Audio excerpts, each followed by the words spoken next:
Все началось с того, что Тэхён непринужденно общался с Арми во время своего ночного прямого эфира. Он смеялся, читал комментарии, отвечал на вопросы, как всегда. Казалось, ничего необычного, пока он внезапно не замолчал. Тэхён на мгновение опустил взгляд, его улыбка немного померкла, когда он замешкался, словно решая, стоит ли ему говорить то, что у него на уме. Раздел комментариев мгновенно взорвался. Ты в порядке? Что случилось? Расскажи нам». Затем он поднял голову, сосредоточив взгляд, голос стал ниже, чем прежде. Прямо в этот момент Чингук, который смотрел прямой эфир дома, заметил, что что-то не так. Он наклонился ближе к экрану, нахмурив брови, ожидая. Тэхён тихо вздохнул. А затем он сказал это, предложение, которого никто не ожидал. Предложение, которое заставило Чингука замереть в шоке. Это было негромко. Это было не драматично, но это было честно и полно эмоций. Арми сошли с ума. Видеоролики мгновенно разлетелись по социальным сетям, и через несколько секунд имя Чингука стало трендом, потому что его реакция говорила громче слов. Взгляд Чингука смягчился. Его губы слегка приоткрылись, как будто он не мог поверить, что Тэхён наконец-то сказал это. Что бы ни значило это признание, было ясно, что между ними навсегда что-то изменилось. И это было только начало. В тот момент, когда слова Тэхёна вырвались, все изменилось. Не только в том прямом эфире, но и во всем фандоме. Чингук сидел совершенно неподвижно, широко раскрыв глаза, глядя в свой телефон, как будто ему нужно было перематывать этот момент снова и снова, чтобы поверить, что это реальность. У него перехватило дыхание. Выражение его лица было невозможно скрыть. Через несколько секунд его реакцию засняли и опубликовали везде. Чингук в шоке после признания Тэхёна. Вы видели, как он выглядел? Тэкук настоящий. Детективы Арми работали быстрее, чем когда-либо. Сравнения бок о бок заполонили ленту времени, анализируя каждую деталь, поднятую бровь Чингука, то, как он закусил губу, как он прикрыл рот рукой, словно пытаясь что-то сдержать. Некоторые говорили, что он был удивлен. Другие говорили, что он точно знал, что Тэхён имел в виду. Но в одном все сходились, ему было не все равно. Очень много. Вскоре после этого Чингук включил камеру. Не для прямой трансляции, а для обновления видео. Он не произнес ни слова, он лишь застенчиво улыбнулся и показал пальцами маленькое сердечко. Этого было достаточно, чтобы привести Арми в неистовство. Потому что эта улыбка была не просто радостью, она выражала облегчение. Как будто Тэхён наконец сказал то, чего Чингук так долго ждал. В чем же правда этой безмолвной связи? Что на самом деле значила эта фраза? Чем больше фанатов пытались ее расшифровать, тем глубже становилась тайна. И пока мир все еще пытался осознать реакцию Чингука, Тэхён уже готовился раскрыть больше. Это была только вторая волна. Самый большой шок был еще впереди. Пока Арми по всему миру пытались расшифровать произошедшее, Тэхён молчал после окончания трансляции. Ни поста с комментариями, ни разъяснений. Ничего. Он словно хотел, чтобы все задавались вопросом. Но он все же оставил кое-что, подсказку. Одну строчку в чате. Короткую, но содержательную. Он знает, о чем я. Фанаты замерли. Были сделаны скриншоты. Поделились переводами. И вдруг весь сюжет изменился. Кто такой он? Арми не потребовалось много времени, чтобы понять. Все указывало на Чингука. То, как Тэхён сказал это предложение ранее, мягкость в голосе, нерешительность, надежда, казалось, было адресовано кому-то конкретному. Тем временем Чингук оставался активным. Он лайкнул пост о трансляции, пост, в котором цитировались точные слова Тэхёна. Совпадение? Арми так не думали. Затем еще один неожиданный поворот. Тэхён опубликовал историю. Простое фото ночного неба с одной загадочной подписью «Для тебя». Ни имени, ни тега. Всего 2 слова, которые говорили о многом. До поздней ночи разносились шепотки. Это было ради Чингука? Он отвечает «Т». О чем они говорили до этого? Напряжение между ними никогда не было таким реальным, таким близким, таким хрупким. И словно этого было мало, один из фанатов заметил, что они оба были онлайн в одно и то же время почти час. Личные сообщения, телефонный звонок, план, что бы ни случилось в этот тихий час, все снова изменилось.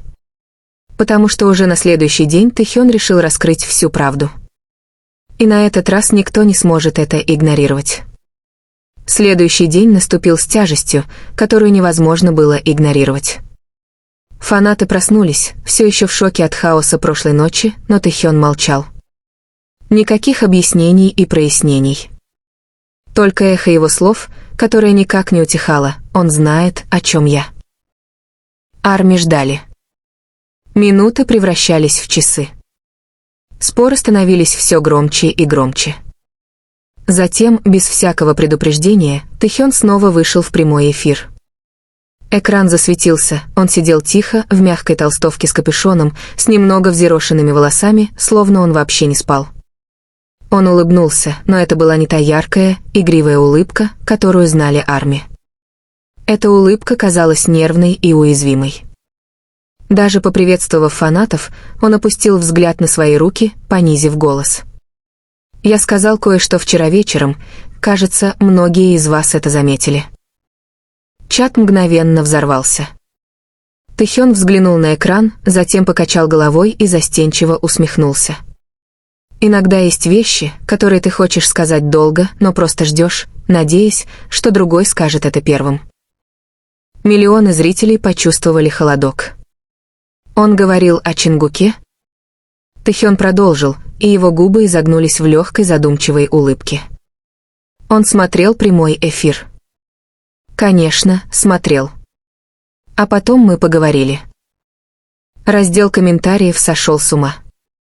Тэхён поднял взгляд, его глаза потеплели, светясь чем-то настоящим.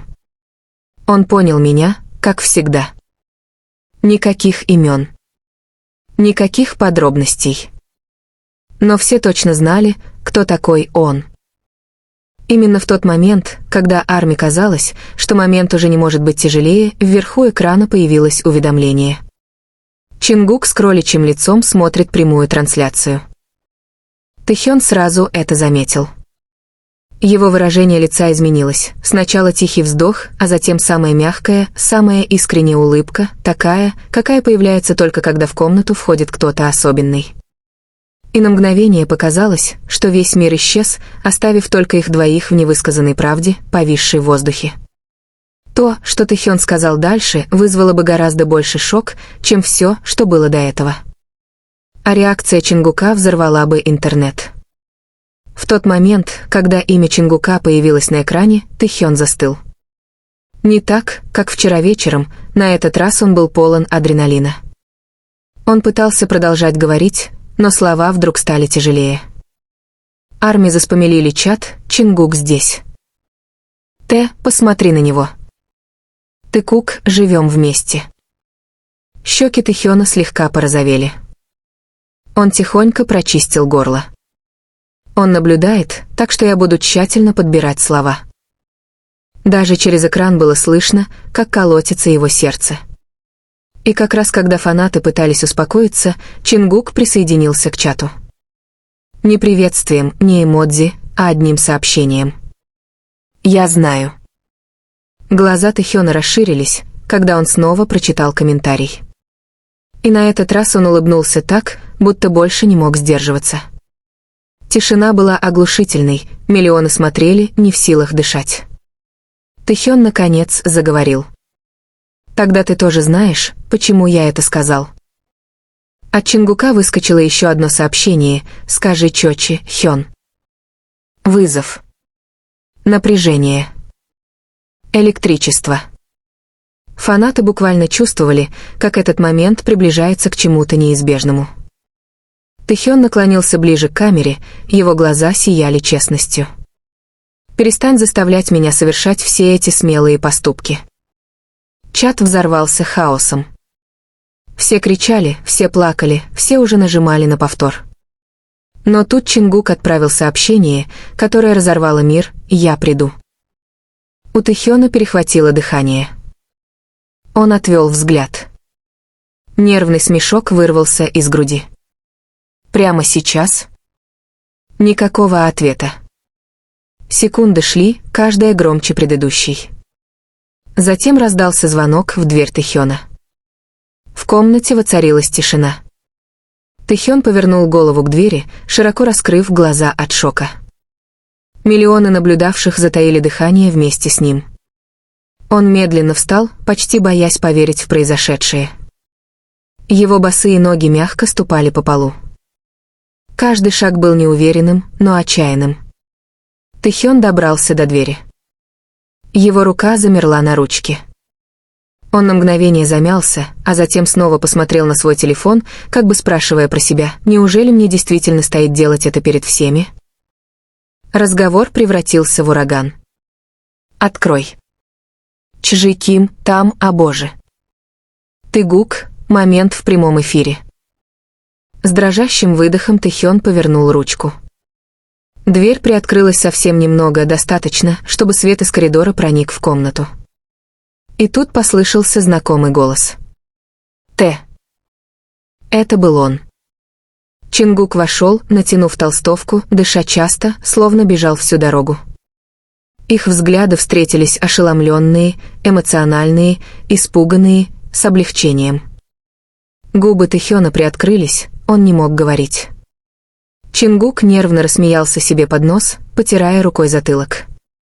«Если ты продолжишь говорить такие вещи, мне придется прийти».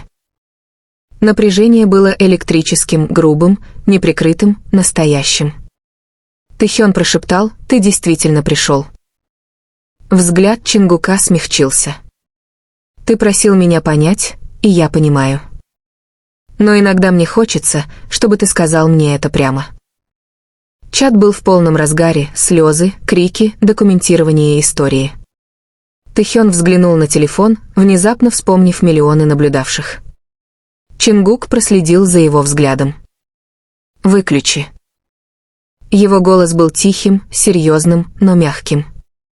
«Некоторые вещи не для всех». Тэхён не двигался. Он просто смотрел на Чингука со страхом и тоской, переплетенными воедино. Наконец, Тэхён потянулся к экрану. Последнее изображение, которое увидели зрители: Чингук подходит ближе, их силуэты почти соприкасаются. Рука Тэхёна дрожала, когда он завершал прямую трансляцию. Щелк. Экран потемнел. Интернет взорвался. Но за этим черным экраном началась настоящая история. Тишина после того, как экран потемнел, была громче любого крика. Телефон Тэхёна лежал экраном вниз на столе, уведомления гудели, как далекий гром, но никто из них не пошевелился, чтобы проверить. Чингук стоял всего в нескольких шагах от него, достаточно близко, чтобы Тэхён видел, как быстро поднимается и опускается его грудь. Какое-то время они молчали. Не было ни камер, ни комментариев, ни зрителей. Только они. Чингук медленно шагнул вперед. «Знаешь, сколько я ждал?» Прошептал он. «Чтобы услышать от тебя такое». Тэхён сглотнул, голос был едва слышен. «Я боялся». Взгляд Чингука смягчился, но его разочарование было болезненно явным. «Боялся чего?» «Того, что я сбегу. Того, что я не буду чувствовать то же самое». Тэхён опустил взгляд, скрывая страх. Боялся, что произнесенное вслух может погубить нас. Чингук протянул руку и нежно приподнял подбородок Тэхёна, так что их взгляды встретились. «Ты никогда не сможешь нас погубить». Слова дрожали между ними, хрупкие, но искренние. Тэхён прерывисто выдохнул, его защита рухнула. «Все, что я сказал прошлой ночью, это было о тебе. Это всегда был ты. У Чингука перехватило дыхание. Годами невысказанные чувства возводили между ними стены. Сегодня вечером эти стены наконец рухнули. Чингук прошептал: «Тогда больше не прячься». Тэхён шагнул вперед, сокращая оставшееся расстояние.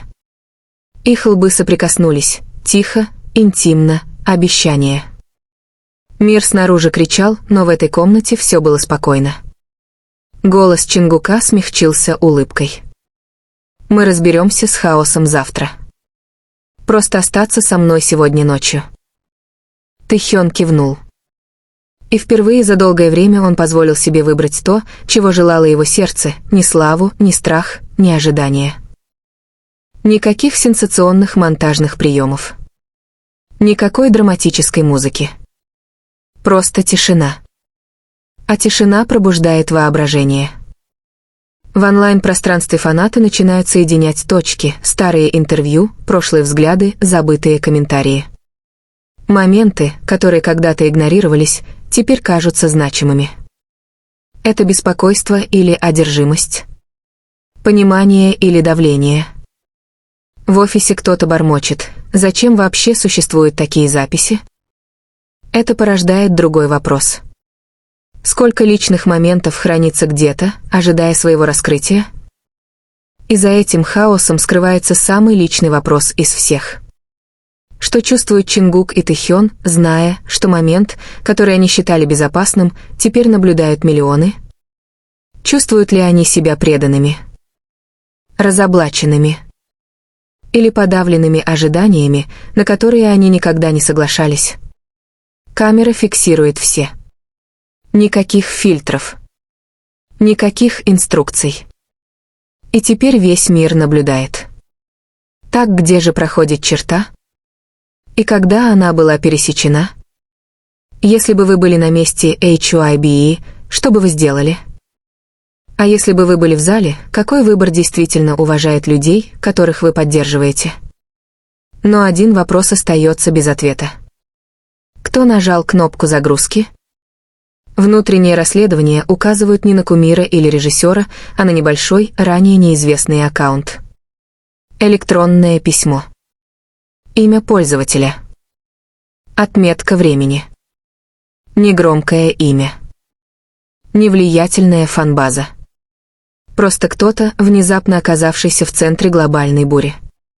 Это работа одного человека или лишь видимая поверхность чего-то гораздо более структурированного под ней?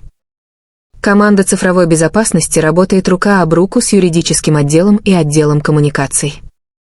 Напряжение наполняет каждый уголок комнаты. В одном углу кто-то медленно выдыхает.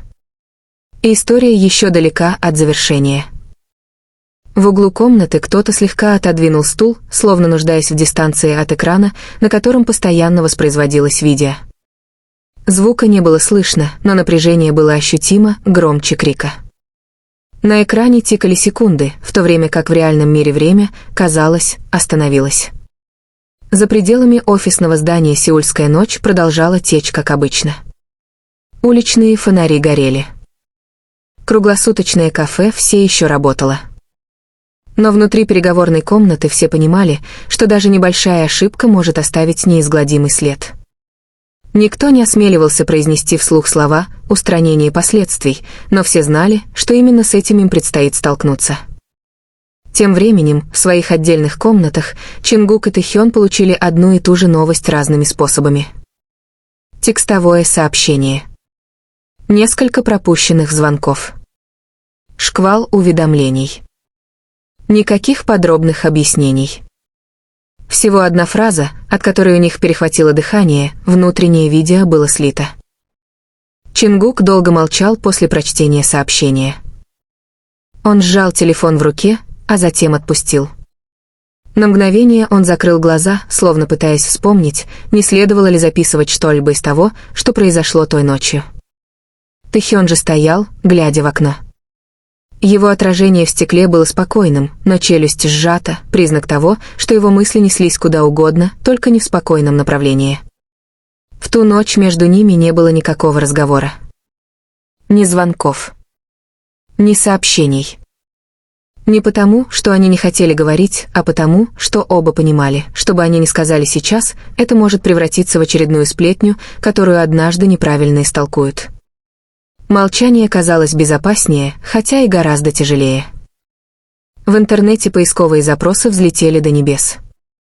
Их названия стали появляться рядом со словами вроде «утечка», «частные кадры» и «чрезвычайная ситуация с HYBE». Некоторые СМИ начали готовиться, ожидая официального заявления. Другие предпочли молчать, понимая, что один неверный заголовок может вызвать неконтролируемую цепную реакцию. К раннему утру видео наконец исчезло из своего первоисточника. Удалено. Снято с публикации. Но, как это слишком часто бывает в интернете, его следы так и не исчезли полностью. Короткие фрагменты все еще распространялись. Скриншоты остались. Память общественности уже сформировалась. И под всем этим остается один неразрешенный вопрос. Никто по-настоящему не чувствовал себя победителем в ту ночь. Ни HYBE, ни ARMY, и особенно не те два человека, чьи лица были запечатлены на видео. Потому что иногда самое опасное — это не раскрытые секреты, а осознание того, что грань между тем, что допустимо видеть, и тем, что следует защищать, сместилась и, возможно, никогда не вернется в исходное положение.